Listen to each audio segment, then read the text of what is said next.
Hello students, I am Professor Rajiv Shirsat and I would like to welcome in our online learning system of Arts, Science and Commerce College, Indapur. You are most welcome in my lecture. Today we are going to see in the second part of the story An Astrologer's Day. As we discussed in the first part some of the basic idea of the story, we have discussed in the first part author's introduction, characterization, setting of the story, meeting of Guru Nayak and astrologer. Now let's see in the part 2 reading activity in details. Let's begin with the title of the story. The title is given because the whole story is about the astrologer's trick and an incident is discussed about an astrologer and Guru Nayak. Therefore, the title is given an astrologer's day. म्हणजे एका ज्योतिषाचा दिवस, म्हणजे खरंच त्याचाच दिवस होता हे या स्टोरीतून R.K. नारायण यांनी सिद्ध केलेलं दिसतंय. या ठिकाणी हे टायटल देण्यामागचं कारण असं आहे की पूर्ण स्टोरी ही ॲस्ट्रोलॉजरच्या भोवती फिरत आहे. गुरु नायक हे सुद्धा एक मेजर कॅरेक्टर आहे त्याच्यातील जे ॲस्ट्रोलॉजर्सला भेटतं आणि टोटली एक ह्यातलं मेजर कॅरेक्टर ॲस्ट्रोलॉजर आहे. आणि एके दिवशी ज्यावेळेस ॲस्ट्रोलॉजर त्या टॅमॅरिन ट्रीच्या झाडाखाली बसलेला होता त्यावेळेस काय घडतं हे या स्टोरीमधून सांगितलेलं आहे. And actually if we glance at the theme of the story, let's see what is the theme of the story. We have the theme of fear, freedom, appearance, desperation, guilt and relief. The story turns on a most important human weakness, the desire to know the future. This weakness is greater among the sick and the suffering and the poverty stricken people. म्हणजे या जगामध्ये बऱ्याच लोकांना कुतूहल असतं, उत्सुकता असतं की भविष्याविषयी जाणून घेण्यासंदर्भात माझं भविष्य कसं असेल हे जाणून घेण्याची खूप लोकांना इच्छा असते, जशी तुम्हालाही आहे. आणि याच ठिकाणी एक पॉवर्टी स्ट्रिकन म्हणजे दारिद्र्यात खितपत पडलेल्या लोकांना त्यांचं भविष्य जाणून घेण्याची नेहमी सवय असते आणि ते अशा ॲस्ट्रोलॉजर्सकडे येतात ज्यांच्या मनामध्ये भीती असते, स्वातंत्र्य असतं, एक त्यांच्यामधला वेगळा लुक असतो, त्यांच्यामध्ये काहीतरी आरामदायी मिळावा अशी त्यांची इच्छा असते. तर हीच पूर्णपणे स्टोरी या ॲस्ट्रोलॉजरच्या भोवती फिरत आहे आणि म्हणून या स्टोरीचा मुख्य विषय हाच आहे की theme of fear, freedom, appearance, dispersion, guilt and relief. Now let's continue the story with the first passage. The story begins with astrologer. Means how?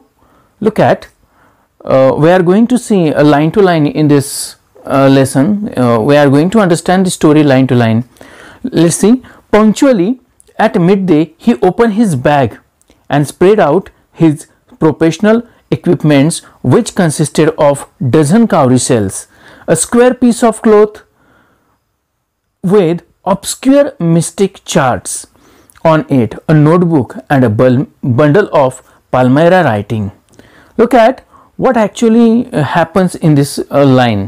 Look at punctually at the midday, म्हणजे दुपारच्या वेळेला नेहमीप्रमाणे अगदी योग्य वेळेला तो त्याची bag open करून बसत होता, त्याचे सगळे व्यावसायिक साहित्य काढत होता आणि त्याच्याकडे डझन ऑफ कॉरी शेल्स होत्या, म्हणजे कवड्या होत्या, डझनभर कवड्या, कापडाचा एक चौकोनी तुकडा आणि त्याच्याकडे बरेच असे रहस्यमय तक्ते होते, एक वही होती आणि एक ताकपत्राचा गठ्ठा ज्याला पाल्मायरा रायटिंग म्हटलेलं आहे. पाल्मायरा रायटिंग म्हणजे काय तर तळहाताच्या रेषांचा अभ्यास करणारं लेखन त्याच्या त्या वहीमध्ये होतं. म्हणजे तो कोण होता तर पुढे पाहू. अजूनही त्या व्यक्तीची पूर्णपणे ओळख झालेली नाहीये. Look at his forehead was resplendent with sacred ash and vermilion and his eyes sparkle with sharp abnormal gleam, which was really an outcome of continual searching look for customers, but which his simple clients took to be a prophetic light and felt comforted. Look at who is that man. अजूनही त्या माणसाचं नाव इथं समोर आलेलं नाही. म्हणजे his forehead was रिस्प्लेंडंट, त्याच्या कपाळावरती, forehead म्हणजे कपाळ, त्याच्या कपाळावरती भडक अशी पवित्र राख आणि शेंदूर ओढलेला होता. त्याचबरोबर त्याचे डोळे असामान्य तेजाने चमकत होते, ज्याला sparkled with sharp abnormal gleam म्हटलेले, असामान्य तेज, which was really an outcome of continual searching look for customer. ज्या डोळ्यांमध्ये नेहमी, त्याच्या डोळ्यांमध्ये नेहमी एकच गोष्ट होती, जी म्हणजे ग्राहकांना शोधायची, ग्राहकांच्या शोधात असायची, अशी एक त्याच्या चेहऱ्याची नजर, त्याच्या डोळ्यांची नजर होती. म्हणजेच त्याचे डोळे खूप भोळे भाबडे दिसायचे, परंतु तेच भोळे भाबडे डोळे त्या ग्राहकांना, त्या डोळ्यातील एक प्रॉफेटिक लाईट, तेजस्वी लाईट ग्राहकांना आरामदायी वाटायची. हे त्या माणसाचं ॲपिअरन्स होतं, त्या माणसाचा डोळे, त्याचा चेहरा अशा पद्धतीचा होता, हे यातून दिसतं. पण तो माणूस कोण होता हे अजूनही आपल्यासमोर आलेलं. Then the power of his eyes was considerably enhanced by their position place as they were between the painted forehead and the dark whisker which streamed down his cheeks. Even a half-wit's eyes would sparkle in such a setting. Let's see. Actually या ठिकाणी तुम्हाला picture दाखवलेला आहे, यावरून कळतं की तो माणूस कोण आहे. आत्तापर्यंतचं वर्णन आपण पाहिलेलं आहे त्याच्याविषयी, म्हणजे आपल्याला या ठिकाणी पिक्चर तर दिलेलंच आहे, त्या पिक्चरवरून समजतं की तो नेमका माणूस कोण आहे. परंतु आत्ता आपल्याला पाहायचं आहे की the power of his eyes, त्या माणसाच्या डोळ्याची जी ताकद होती, त्याचा जो रंगवलेला माथा होता शेंदुराने, आणि त्याच्या गर्द गालापर्यंत आलेल्या त्याचे कल्ले हे अतिशय प्रभावी वाटायचे. आणि अशा प्रकारच्या दिसण्यामुळे एक साधा भोळा माणूस सुद्धा त्याच्या बोलण्यामुळे फसायचा, त्याच्याकडे बघून फसायचा. म्हणजेच त्याला एक हाफ विटी आईज म्हटलेलं, एक चातुर्य होतं त्या डोळ्यामध्ये. या पिक्चरमध्ये आपण बघतोय की त्याचे डोळे कसे आहेत, ते डोळे आपल्याला दिसत आहेत, त्या डोळ्यातील ते चातुर्य हे आपल्याला दिसतंय. त्याच्या कपाळावरती पेंट केलेलं आहे, 3 रेषा मगाच्या पेंटिंगमध्ये आपण पाहिलेलं होतं, या ठिकाणी सुद्धा आहे.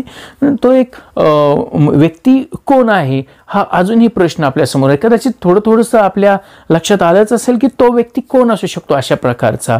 सो म्हणजे भगवी कपडे घातलेला वगैरे, पुढं आपण वर्णन पाहणारच आहोत. Then to crown the effect he wound a saffron colored turban around his head. This color scheme never failed. People were attracted to him as bees are attracted to cosmos or dahlia stalk. Look at. Still, we didn't get his name. To crown the effect म्हणजे आणखीन भर पाडण्यासाठी, आणखीन प्रभावशाली होण्यासाठी, he wound a saffron colour turban. Saffron colour म्हणजे भगव्या कलरचा फेटा, जो आपल्याला या ठिकाणी दिसतोय की हा भगव्या कलरचा फेटा त्याने घातलेला आहे. दिस कलर स्कीम नेव्हर फेल्ड. हे त्याची जी रंगछटा जी होती ती लोकांना कधीच कळून येत नव्हती, ती फिकी पडत नाही. लोक त्याच्याकडे आकर्षित होत असायचे, जसे की पोळ्या भोवती किंवा एखाद्या दहलिया फुलाकडे जशा मधमाशा आकर्षल्या जातात, तशा पद्धतीने लोक या ॲस्ट्रॉलॉजर्सकडे आकर्षले जात होते. हा ॲस्ट्रॉलॉजर होता. ह्या पेंटिंगमधून आपल्याला कळतं की या ठिकाणी त्याने टर्बन घातलेला आहे, फेटा आहे त्याच्या डोक्याला, आणि म्हणजेच तो व्यक्ती जो लोकांना आकर्षित करत होता अगदी मधमाशांप्रमाणे, हा व्यक्ती कोण आहे? Let's see. He sat under the bough of a spreading tamarind tree which flanked a path running through the town hall park. It was a remarkable place in many ways. A surging crowd was always moving up and down this narrow road from morning till night. म्हणजे पाहूयात तो माणूस कोठे बसलेला होता हे या लाईनमध्ये सांगितलेलं आहे. He sat under the bough of spreading tamarind tree. आता बो म्हणजे फांद्या, एक ढाळी असते फांद्याची, त्याला बो म्हटले गेलेलं आहे. आणि स्प्रेडिंग टॅमरिन ट्री, एक बरगदच्या असा भल्या मोठ्या, इथं आपल्याला पेंटिंगमध्ये दिसतंय, चित्रामध्ये दिसतंय आपल्याला की एक मोठं चिंचेचं झाड आहे. त्या चिंचेच्या झाडाच्या एका फांदीखाली तो ॲस्ट्रोलॉजर बसलेला आहे आणि त्यामुळे त्या जागेस खूप महत्त्व प्राप्त झालेलं होतं. आणि विशेषतः सकाळपासून संध्याकाळपर्यंत त्या अरुंद रस्त्यावरती नेहमी लोकांची ये-जा चालू असायची की या ठिकाणी लोकांची ये-जा, गर्दी, त्याला सर्जिंग क्राऊड हा शब्द वापरलेला आहे. So surging crowd, tamarind tree, spreading tamarinds म्हणजे भलं मोठं एक चिंचेचं झाड होतं. आणि दुसरं टाउन हॉल पार्क म्हणजे शहरातील ते एक उद्यान ज्याला टाउन हॉल पार्क म्हटलेलं आहे तो परिसर होता, हे याच्यामध्ये सांगितलेलं आहे. म्हणजे तो माणूस त्या शहरातल्या उद्यानाच्या ठिकाणी एका चिंचेच्या झाडाखाली बसलेला असायचा आणि त्या ठिकाणी अरुंद रस्त्यावरून लोक नेहमी ये-जा करायचे, खूप गर्दी करायचे. त्यातील काही लोक त्या ॲस्ट्रोलॉजरच्या समोर, त्या व्यक्तीच्या समोर थांबायचे. आत्तापर्यंत आपण पाहिलं की त्या माणसाचं ॲपिअरन्स आपल्या समोर मांडलं गेलं, यातून कळतं की तो एक ॲस्ट्रोलॉजर होता. ॲस्ट्रोलॉजर म्हणजे कोण? भविष्यकार, ज्योतिषी, त्याला ॲस्ट्रोलॉजर म्हटलं जातं. ठीक आहे, तर या ॲस्ट्रोलॉजर विषयी आणखीन काय सांगितलेलं आहे R.K. नारायण यांनी ते आपण पुढे पाहूया. I think now here is mention the marketplace, the location. A variety of trades and occupation was represented all along its way. Medicine seller, sellers of stolen hardware and junk, magician, and above all, an auctioneer of cheap clothes who created enough din all day to attract the whole town. Means what? A variety of trades means what? वेगवेगळ्या प्रकारचे व्यावसायिक, व्यापारी त्या ठिकाणी त्या रस्त्यावरती बसलेले असायचे. जसे की कोणते कोणते होते?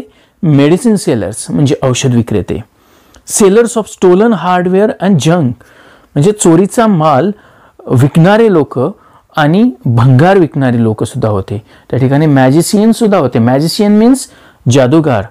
We have seen there above all plus an auctioneer of cheap clothes. यांच्याबरोबरच त्या ठिकाणी कमी दरामध्ये कपडे विकणारे काही व्यावसायिक होते, जे फिरते व्यावसायिक म्हटले जाईल कपड्यांचे. And who created enough din all day to attract the whole town. या सगळ्यांमुळे पूर्णपणे दिवसभर त्या शहरांमध्ये, त्या परिसरामध्ये अगदी गजबजलेलं वातावरण असायचं, गर्दीचं वातावरण असायचं, गोंधळ असायचा. सो हे या प्लेसचं वैशिष्ट्य होतं.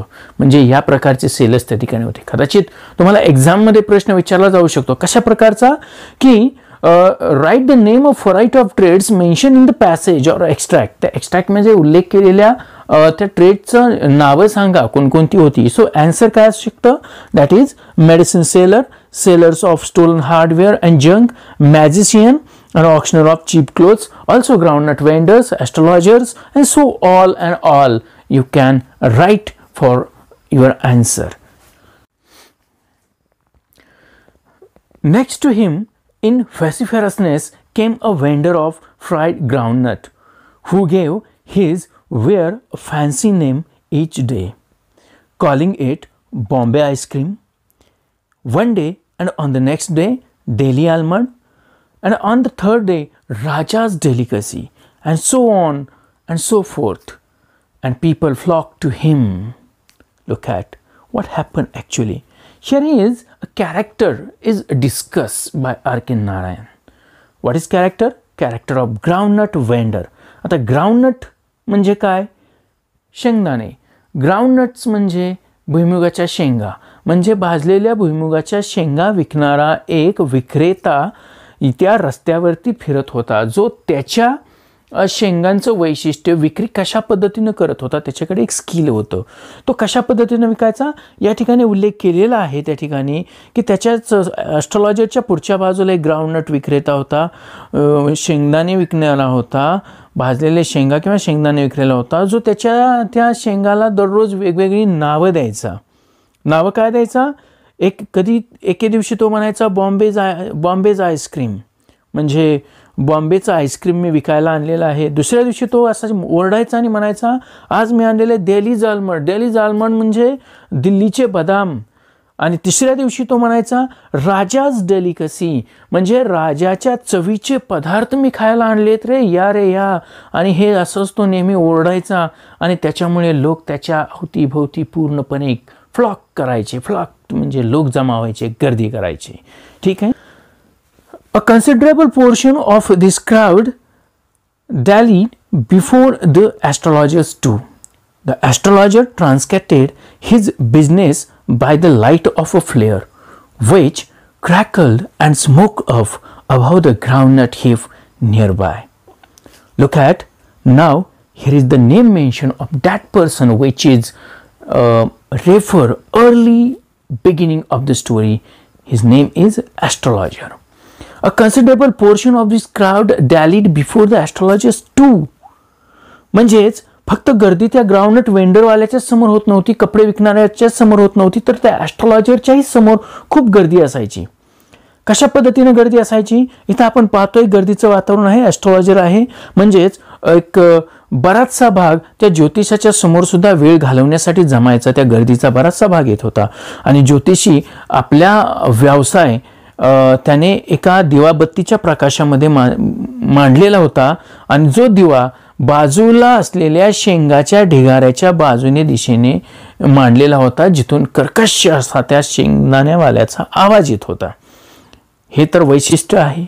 म्हणजेच या ठिकाणी ॲस्ट्रॉलॉजरना त्याची स्वतःची कुठलीही वस्तू नव्हती, तो दुसऱ्याच्या उजेडातच त्याचा व्यवसाय करत होता, हे यातून सिद्ध होतं. Half the enchantment of the place was due to the fact that it did not have the benefit of municipal lighting. The place was lit up by shop lights.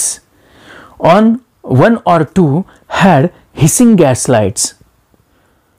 Some had neck flares stuck on poles. Some were lit up by old cycle lamp. And one or two, like the astrologer, manage without light of their own. Now let's see half the enchantment. Half enchantment. Enchantment means एक अर्धवट मोहकता. या जागेची एक अर्धवट मोहकता आपल्याला या ठिकाणी पाहायला भेटते. ती मोहकता कशी होती?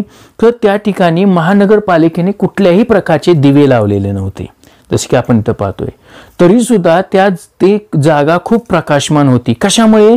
कारण त्या ठिकाणी एक किंवा दोन गॅस लाईट्स होत्या. आपण पाहतोय या पेंटिंगमध्ये गॅस आहे, म्हणजे कंदील आहे जुन्या प्रकारचा, आणि त्या कंदिलामध्ये कंदिलाचा उजेड त्या ठिकाणी होता. 2-3 दुकानावरती एक मिचमिच ते गॅसचे दिवे लावलेले होते. काही दुकानावरती अडकवलेले होते, तर काही दुकाने सायकलला लावलेल्या दिव्यांच्या उजेडात होती. किंवा 1 किंवा 2 जण ज्योतिषाप्रमाणे स्वतःचा दिवा नसूनही ते दुसऱ्याच्या उजेडात आपला व्यवसाय करत असायचे. अशा प्रकारचे ॲस्ट्रॉलॉजर होते. म्हणजे या ठिकाणी त्या जागेला महत्त्व प्राप्त झालं, कारण त्या व्यावसायिकांनी लावलेल्या दिव्या बत्त्यांमुळे त्या ठिकाणी खूप उजेड पसरलेला होता. हे याचं एक ह्या जागेचं वैशिष्ट्य म्हणजे फीचर्स आपल्याला पाहायला भेटतं. It was a bewildering crisscross of light rays and moving shadows. This suited the astrologer very well, for the simple reason that he had not in the least intended to be an astrologer. When he began life, and he knew no more what was going to happen to others than he knew what was going to happen to himself next minute. He was as much a stranger to the stars as were his innocent customers, at he said things which pleased and astonished everyone. That was more a matter of study, practice and shrewd guesswork.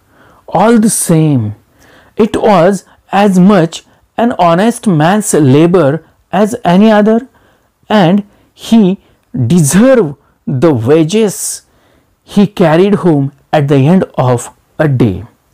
Look at, here is the work system of astrologer is mentioned, because the person who didn't know what will happen with him in next minute, so how he will tell about the others? This is the question raised by R.K. Narayan. Look at actually what is exactly in this. म्हणजे त्या ठिकाणी गोंधळामध्ये टाकणारे एक अस्ताव्यस्त प्रकाश करणे, पुढे सरकणाऱ्या सावल्या होत्या, ते ज्योतिषाला खूप शोभा देत असायचे. म्हणजे इथं उल्लेख केलेला आहे की building crisscross of light rays and moving shadows, पुढे सरकणाऱ्या सावल्या, त्या ठिकाणी अस्ताव्यस्त पसरलेले प्रकाश करणे, हे सगळ्या गोंधळात टाकणारे होते. परंतु ते सर्व त्या ज्योतिषाला शोभा द्यायचे. त्याचे साधे कारण होते. ज्योतिषाला ते का शोभा देत होते? कारण जेव्हा त्याच्या आयुष्याची सुरुवात केली तेव्हा त्याला ज्योतिषी होण्याचा थोडा सुद्धा हेतू नव्हता. हे त्याचं खरं कारण सांगितलं की तो ज्योतिषी होता का? त्याला ज्योतिषी व्हायचंच नव्हतं. पण विशेष म्हणजे लोकांच्या भविष्यात काय आहे यापेक्षा पुढच्या क्षणाला त्याच्यासोबत काय होईल हे त्याला सुद्धा माहीत नव्हतं. नेहमीप्रमाणेच आपण पाहतो की रस्त्यावरती बसणारे, पोपट घेऊन बसणारे ज्योतिषी, त्यांना त्यांचंच भविष्य माहीत नसतं तर ते लोकांचं काय सांगणार. आणि सेम मुद्दा R.K. नारायण या ठिकाणी मांडलेला आहे की हा जो ॲस्ट्रोलॉजर होता त्याच्या पुढच्या मिनिटाला त्याच्या आयुष्यात काय होईल हे माहीत नाही, तर तो लोकांचं पूर्ण आयुष्याबद्दल कसं काय सांगू शकतो, हा एक प्रश्न होता. आणि म्हणून या ठिकाणी उल्लेख केलेला आहे की ग्रहताऱ्यांसाठी तेवढाच तो अनोळखी होता. त्याला ग्रहताऱ्यांबद्दल सुद्धा काही माहीत नव्हतं. फक्त तो निष्पाप ग्राहकांसाठी होता. तरीही तो भविष्याविषयीच्या ज्या गोष्टी सांगायचा तो केवळ त्याच्या अभ्यासामुळे, आणि अभ्यासामुळेच तो लोकांना आश्चर्यचकित करायचा. त्याच्या धूर्तपणाच्या अंदाजामुळे, त्याच्या सरावामुळे तो हे सगळं काही करू शकत होता. आणि हे सर्व तसेच होते जसे इतर प्रामाणिक व्यक्तीचे प्रयत्न, ज्या प्रामाणिक लोकांप्रमाणे दिवसाची जमलेली रक्कम तो नेहमी घरी नेत असायचा, किंवा त्याने केलेला अभ्यास, त्याने केलेला सराव या गोष्टीमुळे त्याला शक्य व्हायचं. आणि जेवढी काय अमाऊंट दिवसभरामध्ये तो लोकांना फसवून जमवायचा तो संध्याकाळी तो घरी घेऊन जायचा. Look at, here is mentioned by R.K. Narayan about his village life. He had left his village without any previous thought or plan. If he had continued there, he would have carried on the work of his forefathers, namely tilling the lands, living, marrying, and ripening on his cornfield and ancestral home. But that was not to be. He had to leave home without telling anyone, and he could not rest till he left it behind a couple of 100 miles. To a villager, it is a great deal, as if an ocean flowed between. These lines about his village lives and how he left his village. त्याने पूर्वी 4 किंवा जास्त कोणत्याही योजनाच केल्या नाहीत ज्यावेळी त्याने गाव सोडलेलं होतं. म्हणजे he left his village without any previous thought or plan. कुठलीही योजना नव्हती, कुठलाही विचार नव्हता ज्यावेळेस त्याने गाव सोडलेलं होतं. आणि त्याला त्याच्या पूर्वजांची कामं, फोर फादर्स म्हणजे पूर्वज म्हटलं गेलेलं आहे, त्या पूर्वजांची कामं जसं की त्यांचं नाव चालवणं, तिथे राहणे, टिलिंग द लँड, मशागत करणे जमिनीची म्हणजे शेती करणे, लग्न करणे इतरांसारखं, रायपनिंग द कॉर्नफिल्ड शेती पिकवणे, किंवा त्याचं पूर्वजांचं घर सांभाळणे हे त्याच्यासाठी पुरेसं वाटत नव्हतं. आणि म्हणून त्याने घरी कुणालाही न सांगता त्याने घर सोडलं आणि तो तसाच चालत राहिला जोपर्यंत 200 मैल कपल म्हणजे 200 मैल अंतर त्याचं गाव तो मागं सोडत नाही तोपर्यंत तो चालतच राहिला.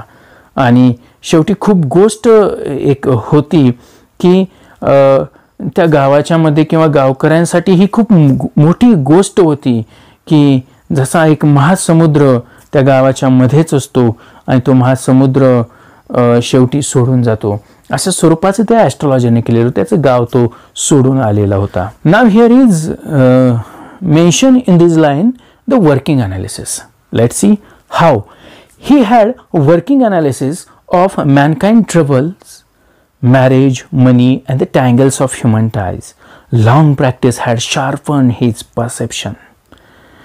Within 5 minutes, he understood what was wrong. He charged 3 pies per question.